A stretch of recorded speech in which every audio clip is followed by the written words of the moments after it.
ஞானானந்தமயம் தெய்வம் நிர்மலஸ்படிகாகிருதிம் ஆதாரம் சர்வ வித்யானாமயக்ரீவம் பாஸ்மகே. நமஸ்காரம். அஸ்ட்ரோ டிவி நேயர்களுக்கு அஸ்ட்ரோ கே செய்யுங்காரின் பணிவான நமஸ்காரங்கள்.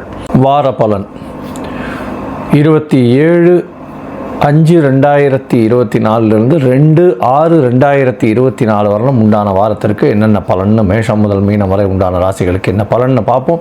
அதற்கு முன்னாடி இந்த வாரத்தில் இருக்கக்கூடிய கோல்சாரம் என்ன, இந்த வாரத்தில் வரக்கூடிய விசேஷ நாட்கள் என்னென்ன, இந்த வாரத்தில் எந்தெந்த ராசிக்காரர்களுக்கு சந்திராஷ்டமம், இந்த மூணையும் வருஷப்படுத்தி பார்க்கலாம். காலபுருஷ தத்துவத்தின் 2வது ராசியான ரிஷப ராசியில் பார்த்தாலேனால் குரு, சுக்கிரன், புதன், சூரியன் 4 கிரகங்கள் இருக்குது இந்த வாரம். இந்த வாரம் 27ஆம் தேதி ஆரம்பிக்கும் போது 4 கிரகங்கள் இருக்குது. கேது பகவான் ராசிக்கு 6ஆம் இடத்துல, அதாவது காலபுருஷ தத்துவத்தின் 6ஆம் இடம் அப்படின்னு சொல்லக்கூடிய கன்னி ராசியில் கேதுவும், கும்பத்தில் சனி பகவானும், மீனத்தில் ராகுவும் செவ்வாயும் இருக்கா. இந்த வாரத்தில் சந்திர பகவான் பூராட நட்சத்திரம், அதாவது தனுசு ராசி பூராட நட்சத்திரத்திலிருந்து ரேவதி நட்சத்திரம் மீன ராசி வரலும் போகிறார். இதன் மூலியமாக அதிவேகமாக செல்லக்கூடிய கிரகம் அப்படின்றவர் தனுசு, மகரம், கும்பம், மீனம் இந்த 4 ராசியிலையும் போகிறார் இந்த வாரம். இந்த வாரத்தில் செவ்வாய் பகவான், அதாவது மீன ராசியில் இருக்கக்கூடிய செவ்வாய் 31/5/2024 அன்னைக்கு மேஷ ராசிக்கு பெயர்றார். இது மாத கிரக பயிற்சி இருந்தாலும் இந்த வாரத்தில் வருது. மேஷத்தில் போய் ஆட்சி பெற்ற ஆண் செவ்வாயாக இருக்க போகிறார். பெரிய ஏற்றத்தை எல்லாம் கொடுக்க போகிறார். பெரிய மாற்றங்களை எல்லாத்தையுமே கொடுக்க போகிறார். இந்த வாரத்தில் பார்த்தாலேயானால் எந்தெந்த விசேஷ நாட்கள் வருது அப்படின்னு பார்த்தோம்னா 28ஆம் தேதி அன்னைக்கு ஸ்ரவண விரதம், அதாவது திருவோண விரதம். திரு என்ற அடைமொழி கொடுக்கப்பட்டது 2 நட்சத்திரங்களுக்கு. ஒன்று திரு ஆதிரை, இன்னொன்று திரு ஓணம். திரு ஆதிரை நடராஜருக்கு பெரிய விசேஷம். திரு ஆதிரை அப்படின்றது பெரிய விசேஷம். அதாவது திருவாதிரை களி அப்படின்னு சொல்லுவா. ஆருத்ரா தர்சனம்ன்றது பெரிய விசேஷம். ஆனந்த தாண்டவம் ஆடக்கூடிய ஒரு விஷயம். ஸ்ரவணம், அதாவது திருவோணம் அப்படின்றது பெருமாளுக்கு உண்டான நட்சத்திரம். திருவோண நட்சத்திரம் அப்படின்றது இதுவும் பெரிய ஏற்றத்தில் இருக்கக்கூடியது. திருவோணத்தில் என்ன விசேஷம் அப்படின்னா, திருவோணம் சனி பகவானுடைய ராசியில் வர்றது பெரிய விசேஷம். ஏன்னா சனி பகவான் துலாத்தில் உச்சம் வர்றார். எந்த ஒரு விஷயத்திற்கும் அதாவது சாராமல் இருக்கக்கூடியவர் சனி பகவான். அதனால தான் அவர் அவருடைய மாற்றங்கள் எல்லாமே ஒரு பெரிய சேஞ்சஸை லைஃப்பில் பண்ணும். எந்த ஒரு விஷயத்திற்கும் ஒரு சரியான, அது எது சரியோ அதை மட்டும்தான் பண்ணுவார். தவறான விஷயம் செய்ததற்கு உண்டான தண்டனையும் சரியான விஷயத்திற்கு உண்டான பலன்களையும் தனித்தனியாக கொடுக்கக்கூடியவர். அதையும் இதையும் கம்பைன் பண்ணி இதில் ஒரு 70 மார்க் இருக்குது, அதில் ஒரு 100 மார்க் இருக்குது, 170 மார்க் போட்டுக்கலாம், என்ன பண்ண முடியாது. போய் மிச்சம் 30 மார்க் போடலாம். 100 மார்க் நன்மை பண்ணியிருக்கார் அப்படின்றதெல்லாம் கிடையாது. 70 மார்க்கு நெகட்டிவ் பண்ணியிருந்தீங்களே ஆனால், அதாவது தவறுகள் செய்திருந்தால் அந்த 70க்கு உண்டான தண்டனையும், 100% நீங்கள் நல்லது செஞ்சுருந்தீங்கன்னா அதற்கு உண்டான புண்ணிய கர்மாவுக்கு உண்டானதையும் செய்யக்கூடியவர் சனி. எந்த ஒரு விஷயத்திலும் வேறுபாடுகள் கொடுக்க மாட்டார். அந்த ராசியில் ஸ்ரவண நட்சத்திரம், திருவோண நட்சத்திரம் வர்றது பெரிய விசேஷம். இந்த வாரம் பார்த்தலையானால் இந்த ஸ்ரவண நட்சத்திரம் திருவோணம் 28ஆம் தேதி ஸ்ரவண விரதம் இருப்பார். அதனால் ஸ்ரவண விரதம், அதாவது குழந்தை பிராப்தி இல்லாதவர்கள் ஸ்ரவண விரதம் இருக்கிறதும், கடன் அதிகமாக இருக்கிறவர்கள் ஸ்ரவண விரதம் இருக்கிறது பெரிய விசேஷம். இதன் மூலியமாக அவர்களுக்கு அடுத்த வருஷத்திலேயே இந்த கடன் தீர்றதும் குழந்தை பிராப்தி ஏற்படுறதும் நிச்சயமாக நடக்கும். உடல் உபாதைகளுக்கும் இந்த ஸ்ரவண விரதம் இருப்பார். அதாவது யாராவது ஒருத்தர் சிக்கா படுத்துன்னு இருக்கா, இந்த மாதிரியான விஷயங்களும். 28ஆம் தேதி இந்த கத்திரி வெயில் அப்படின்னு சொல்லக்கூடிய அக்னி நட்சத்திரம் முடியறது. அதாவது சாயந்தரம் முடியறது. ப்ராக்டிக்கலி பார்த்தா அடுத்த நாள் கார்த்தால சூரிய உதயத்தும் போது அக்னி நட்சத்திரம் இல்லாமல் இருக்கும். அக்னி நட்சத்திரத்தை விட்டு வெளியே வந்துடும். அதாவது பரணி, கிருத்திகை, ரோகிணி 2ஆம் பாதம் வரலும் இருக்கக்கூடிய நட்சத்திரத்தை அக்னி நட்சத்திரம்னு சொல்கிறோம். சூரியன் இருக்கிற நட்சத்திரம், சந்திரன் இருக்கிற நட்சத்திரம் இல்லை, சூரியன் இருக்கிற நட்சத்திரத்தை சொல்கிறோம். இந்த நட்சத்திரம் பிரகாரம் ரோகிணி 2ஆம் பாதத்தை தாண்டர், அதாவது சூரிய பகவான். இதன் மூலியமாக அக்னி நட்சத்திரம் காலகட்டம் முடியறது. அதீதமான வெயில் காலகட்டம் குறையிறது. இது ஒரு நல்ல விசேஷம். இதற்கு பிறகு உங்களுக்கு அதாவது மழை சலனங்கள் இருக்கும். அதை தவிர வெப்பங்கள் கொஞ்சம் கொஞ்சமாக படிப்படியாக கம்மியாகக்கூடிய வாய்ப்புகள் நிச்சயமாக உண்டு. இந்த வாரத்தில் பார்த்தாலேயானால் உங்களோட, அதாவது பொதுவாக 2/6/2024 அன்னைக்கு வைஷ்ணவ ஏகாதசி. வைஷ்ணவ ஏகாதசி, ஏகாதசியினுடைய ஏகாதசி பார்த்தாலேயானால் உபவாசம் இருந்து பெருமாளை தியானம் பண்ணி பெருமாளுக்கு உண்டான ஸ்லோகங்களை சொல்லி பண்ணுறதன் மூலியமாக மோட்சம் கிடைக்கிறதுன்ற ஒரு நம்பிக்கையில் வைஷ்ணவர்கள் இருக்கிறார். இந்த வைஷ்ணவ ஏகாதசிக்கும் மிச்ச ஏகாதசிக்கும் என்ன வித்தியாசம்னா, வைஷ்ணவ ஏகாதசின்றது சூரிய உதயத்திலிருந்தே ஏகாதசி இருந்தால் மட்டும்தான் வைஷ்ணவ ஏகாதசின்னு எடுத்துக்கொள்ளப்படும். ஒரு நாழிகையோ அரை நாழிகையோ 10 வினாழிகையோ இந்த மாதிரி ஒரு தசமி சேர்ந்து இருந்துட்டேனால் அது வைஷ்ணவ ஏகாதசியாக எடுத்துக்கொள்ளப்படாது. அதனால் வைஷ்ணவ ஏகாதசின்னும் போது சூரிய உதயத்தின் பொழுது ஏகாதசி இருக்கணும். அதுதான் வைஷ்ணவ ஏகாதசியினுடைய தாத்பரியம். இதன் மூலியமாக பார்த்தீங்கன்னா வைஷ்ணவ ஏகாதசியில் வைஷ்ணவர்கள் உபவாசம் இருந்து அன்றைக்கி ஒரு நாளும் பெருமாளுக்கு இதுவாக இருந்து அடுத்த நாள் துவாதசி மட்டும்தான் பாரணம் பண்ணுவான். அதாவது துவாதசி அன்றைக்கி தான் சாப்பிடுவான். அந்த வயசானவா இவெல்லாம் சொஜ்ஜி பண்ணுறது சாப்பிட்டு சொஜ்ஜி பண்ணி சாப்பிட்றது வழக்கமாக இருக்கும். சரி, இந்த வாரம் எந்தெந்த ராசிக்காரர்களுக்கு சந்திராஷ்டமம் அப்படின்னு பார்த்தோம்னா, ரிஷபம், மிதுனம், கடகம், சிம்மம், இந்த 4 ராசிக்காரர்களுக்கு சந்திராஷ்டமம்னா உங்களுடைய ராசிக்கு 8ஆம் இடத்துல சந்திர பகவான் போகிறத சந்திராஷ்டமம்னு சொல்கிறோம்.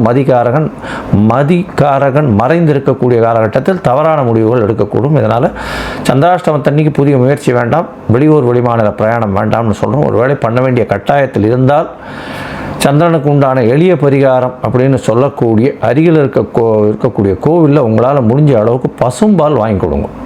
பசும்பால் வாங்கி கொடுக்கறதன் மூலியமாக சந்திராஷ்டமத்தின் தாக்கம் நிச்சயமாக குறையும்.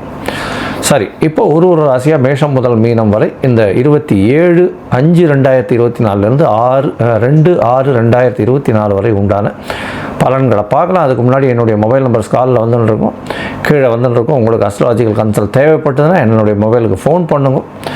உங்களுடைய date, time, place of birth அனுப்பிச்சாலுன்னா அதில் சந்தி இருக்கான்றதை பார்த்து, நட்சத்திர சந்தி, பாத சந்தி, லக்ன சந்தி இது எல்லாத்தையும் பார்த்துட்டு உங்களுக்கு உண்டான எளிய பரிகாரம்னா இன்றைய கோச்சார நிலைமை பிரகாரம் எப்படி இருக்குது, உங்களுடைய தசாபுக்தி அந்தரம் சூக்ஷ்மம்லாம் எப்படி இருக்குன்றதை பார்த்துட்டு உங்களுக்கு உண்டான பலன்களை சொல்கிறேன். அதுக்கு உண்டான கட்டணம் என்னன்றதையும் சொல்கிறேன். அந்த கட்டணத்தை செலுத்தினதுக்கப்புறம் உங்களுக்கு அப்பாயின்மெண்ட் தரேன்.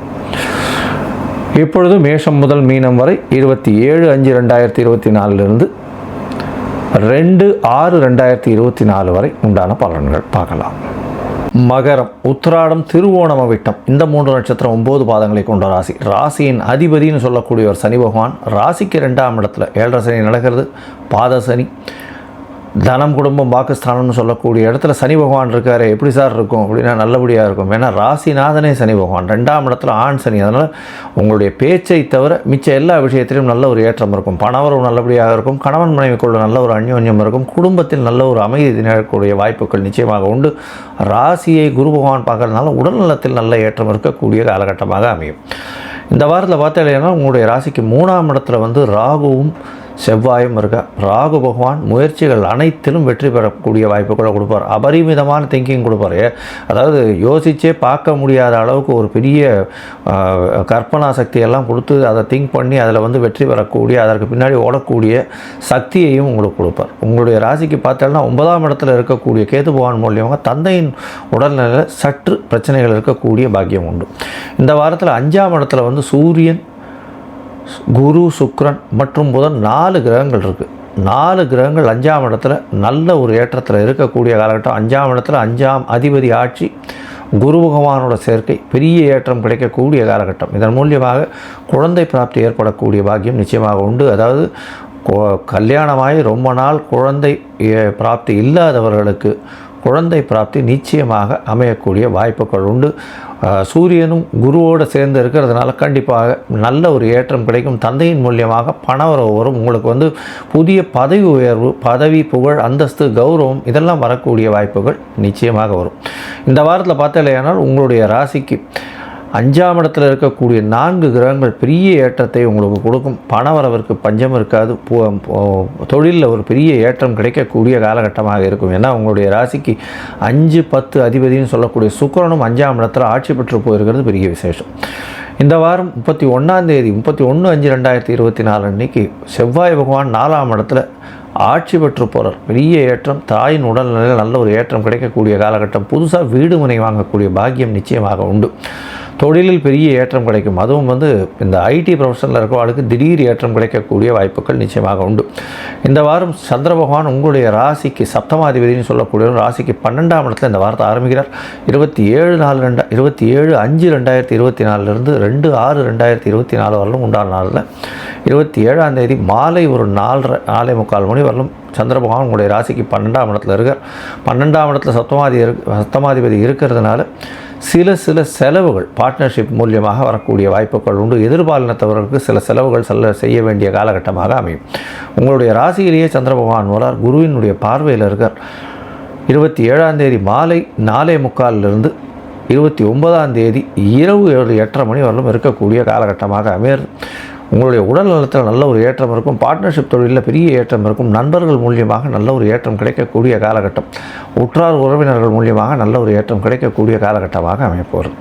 இந்த வாரத்தில் உங்களுடைய ராசிக்கு 2ஆம் இடத்துல சந்திர பகவான் போகிறார். சனி சந்திரன் புணர்ப்பு யோகம் இருக்குது. சனி சந்திரன் சேர்க்கை இருக்கக்கூடிய காலகட்டம். சந்திர பகவான் 29ஆம் தேதி ராத்திரியிலேருந்து 31ஆம் தேதி இரவு 10:30 மணி வரலும் இருக்கக்கூடிய காலகட்டம். பணவரவிற்கு பஞ்சம் இருக்காது. பார்ட்னர்ஷிப் பிஸ்னஸில் பெரிய ஏற்றம் கிடைக்கக்கூடிய காலகட்டமாக அமைய போகிறது. பார்ட்னர்ஷிப் மூலியமாக நல்ல தனம் வரக்கூடிய வாய்ப்புகள் நிச்சயமாக உண்டு. படிப்புகளை கொஞ்சம் ஜாகிரதையாக இருக்கணும். பேச்சில் ரொம்ப ஜாகிரதையாக இருக்கிறது நல்லது. சனி பகவான் இருக்கிறதுனால நீங்கள் பேசக்கூடியதை தவறாக புரிந்து கொள்ளக்கூடிய வாய்ப்புகள் நிச்சயமாக அதிகம். உங்களுடைய ராசிக்கு 3ஆம் இடத்துல சந்திர பகவான் போகிறார். 31ஆம் தேதி ராத்திரியிலிருந்து 3ஆம் தேதி அதிகாலை 1 மணி வரலும் சந்திர பகவான் அங்கே இருக்கார். இந்த காலகட்டத்தில் பார்த்தலையானால் ராகுவோடு சேர்ந்த சந்திர பகவான் இருக்கிறதுனால நல்ல ஒரு ஏற்றம் இருக்கும். 7ஆம் அதிபதி 3ஆம் இடத்துல இருக்கிறதுனால முயற்சிகள் மூலியமாக பார்ட்னர்ஷிப் பிஸ்னஸில் பெரிய ஏற்றம் கிடைக்கும். எதிர்பாலினத்தவர் மூலியமாக நல்ல ஒரு ஏற்றம் கிடைக்கும். ஆனால் இளைய சகோதரர்கள் கூடமாக சிறு பிரச்சனைகள் வந்து போகும். இந்த வாரம் இந்த அயர்ன் அண்ட் ஸ்டீல் வியாபாரம் பண்ணுறவங்க, மைனிங் பிஸ்னஸ் பண்ணுறவங்க, கம்யூனிகேஷன் இது பண்ணுறவங்க, அதை தவிர வந்து அட்வொகேட்ஸு, ஜட்ஜஸாக இருக்கிறவங்க, இவங்களுக்கெல்லாம் நல்ல ஒரு ஏற்றம் கிடைக்கக்கூடிய காலகட்டமாக இருக்கும். சட்டம் ஒழுங்கு அதில் இருக்கிறவங்களுக்கு நல்ல ஒரு ஏற்றம் கிடைக்கக்கூடிய காலமாக இந்த வாரம் அமையிறது. இந்த வாரத்தில் நீங்கள் அருகில் இருக்கக்கூடிய சரபேஸ்வரரை போய் சேவிச்சுட்டு வாங்கும். அவருக்கு வந்து ஒரு குங்கும அர்ச்சனை பண்ணிட்டு வாங்கும். நல்ல ஒரு ஏற்றமும் மாற்றமும் இந்த மகர ராசிக்காரர்களுக்கு நிச்சயமாக வரும். நீங்கள் வந்து கருப்பு உளுந்து தானம் கொடுத்துட்டு வாங்கும். நல்ல ஒரு ஏற்றம் கிடைக்கக்கூடிய காலகட்டமாக அமையும். லோகா சமஸ்தா சுகினோ பவந்து. நன்றி, நமஸ்காரம்.